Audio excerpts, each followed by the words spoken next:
kimsenin felaketine. Bu hal evet iyi bir şey değil, sevinme sakın. Sevinme başkasının hali bir sefaletine. Toxunma qəlbinə bikəslərin, zavallıların. Sevinme gülme kuzum kimsenin felaketine. Bu hal evet iyi bir şey değil, sevinme sakın. Sevinme başkasının hali bir sefaletine. Toxunma qəlbinə bikəslərin, zavallıların. Toxunma ruhum, evet kirlidir fələk bir gün. Qızar həmən gücənib intiqam alır səndən.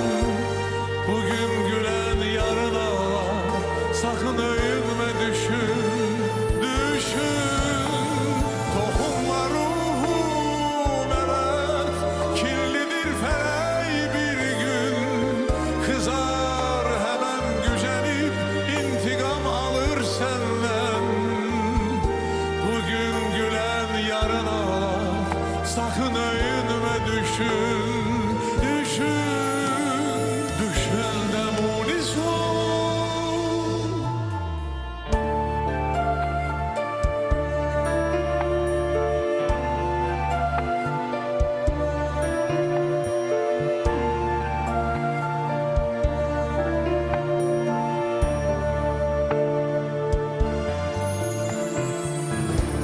İnan ki bir acı söz, bir bakış, bir ince gülüş.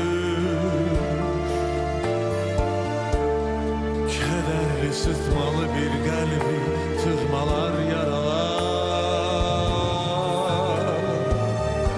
Bu kalp avunsa da aldanma, incinip küsmüş. Sağalmaz işte o, yıllar geçer de hep sızlar. İnan ki bir acı söz, bir bakış, bir ince gülüş. Kederli sıtmalı bir kalbi tırmalar, yaralar.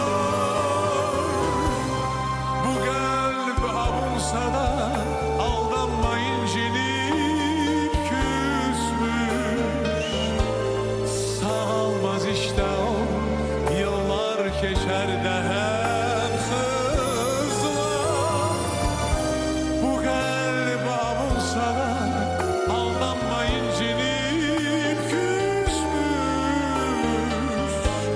Sağalmaz işte o, yıllar geçer de hep sızlar. Toxunma ruhum, evet kirlidir fələk bir gün. Kızar hemen gücenip intikam alır senden. Bugün gülen yarın ağlar, sakın öyünme düşün, düşün. Toxunma ruhum, evet kirlidir fələk bir gün. Kızar hemen gücenip intikam alır senden. Bugün gülen yarın ağlar, sakın öyünme düşün, düşün. Düşün de munis ol.